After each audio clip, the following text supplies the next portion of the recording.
working on her husband, though. I don't know how well it's going. Brenda Talent is our guest, CEO of the Show Me Institute. The Show Me Institute. Good morning, Brenda Talent. Good morning, McGraw. How is your husband? He's doing well. Did you tell him I said hi? I did. Does he listen every week? I don't know whether he does or not because he's traveling, but Still I no know. excuse. Still no excuse. We'll send him there. But McGraw, he sends you his love. Okay, that's all that matters. That's all that matters. All right, Brenda Talent, let's get right to it. First, let's start with Union Station. Announced that they're building an aquarium. That's great news. Well, you know, I guess it's good news. The problem we have is I think this is sort of the third rendition of Union Station. It is a historic landmark. Yes. It's important for, it's an important building, I think you can argue, to preserve for the area.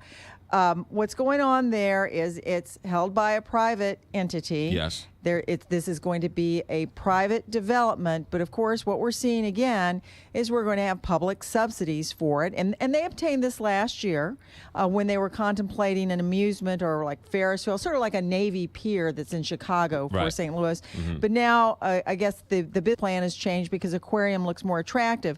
But what this illustrates again is, why is it that our city continues to fund private interests for private enterprise? I mean, where is the public interest and service in this particular project? Now, of course, they're going to argue it'll bring economic development.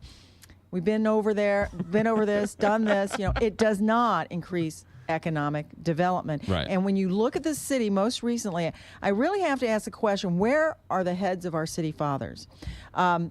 There's a hue and cry if there's any discussion about eliminating the earnings tax, which impacts everybody who works in the city, whether it's the waitress or whether it's the executive. Right. But what they do is they will give away money and benefits to private interests who are well off in order, as they say, well, this will help us draw businesses to the city. They've been doing this for ages. In fact, they began back in the 80s when the first Union Station was renovated. So let me get this straight. First of all, LHM is the company. We should say, in terms of full disclosure, LHM has some ownership interests in the Big 550 KTRS in terms of full disclosure.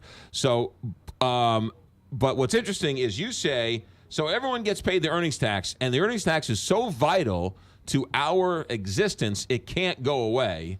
But we can give millions of dollars to projects so that we can revitalize the area, whether it's Laclede Gas moving 3 blocks down the street or a Ferris wheel that just absolutely has to be built or an aquarium that has to be built in Union Station. Or whether it's a trolley, which I'm sure there are people who can say with a straight face, oh, well, that's public transportation. I wouldn't. I would say it's more of a tourist attraction. Right. We spend millions for that. We offer millions for building a football stadium. Right now we're talking about millions for Scott Trade Center.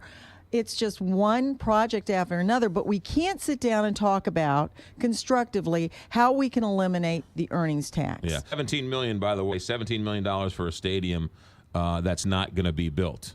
They spent $17 million to get the plans to keep Stan Kroenke here, in which at the end of the year he said goodbye. $17 million for that. Not only that, but we also have a dome that we're stuck with, which cost about $64 million to maintain, and we still owe $100 million on it with no football team. But unlike Laclede Gas, who moved 3 blocks away and got a sweetheart TIF deal and whatever else, that was pitting one building owner against another building owner. Whereas in this, there's no other aquarium downtown, so you're not picking one aquarium over another aquarium. So this isn't as bad, or is it? Well, it's still a private enterprise. It's not a public enterprise. I mean, when are we going to start asking, what is the public good that's being served here?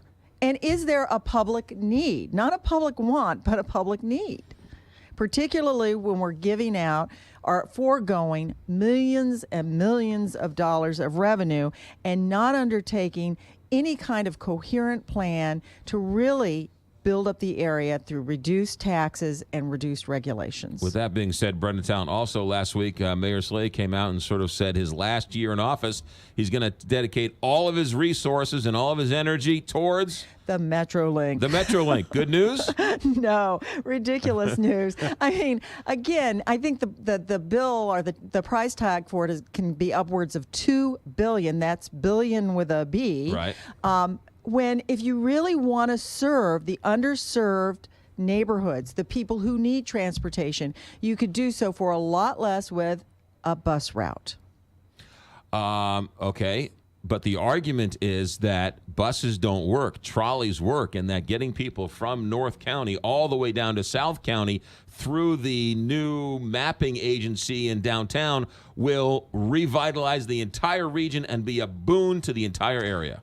It never has. I mean, look at what's happened with MetroLink since we've built it. And by the way, the greatest ridership is out in the county, not in the cities. Buses offer you the flexibility of actually reaching particular neighborhoods. With a MetroLink, you're talking about fixed stops and huge subsidies. If you look at really, when you look at MetroLink, the areas in which this kind of mass transit works is when you already have a very dense population, which we don't have. I think the philosophy here is if we build it, they'll come. They've kept building for years in the city. They're not coming. Let's turn this around and develop a more coherent approach to how we grow our economy. Not only does Mayor Slay, we should study this north-south one, but we should study all of the MetroLinks for the betterment of the region. So it's not just this north-south. Once you connect it with all the billions they're going to spend to have all the other lines, then it'll really be beneficial, Brenda Talent. Those were the promises made when we originally built the MetroLink. McGraw, it's not happening. I'm just trying to play devil's advocate. I'm just trying to. If Tony Messenger were here, what were the questions he would ask you? That's what I'm trying. I don't know if he'd ask me questions or whether he'd just yell at me. Well, that's a whole other issue. But it's a. I think it's a conversation the region has to have with itself. Is $2 billion is a lot of money. It's a lot of money, and by the way, that $2 billion is not for a lot of MetroLink lines.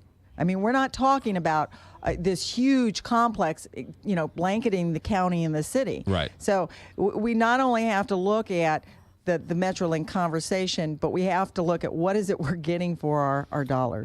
But somebody else would say, you know what, most of it's federal dollars, and so if we don't spend it here, it'll go somewhere else. So why not spend it here for good quality construction jobs that the federal government's paying for?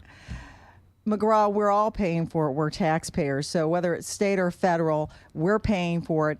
And I don't think it's a good public policy argument to say we need to spend it for a poor project, because if we don't spend it for a poor project, someone else will. Brenda Talent, where can we read more about this stuff? ShowMeInstitute.org.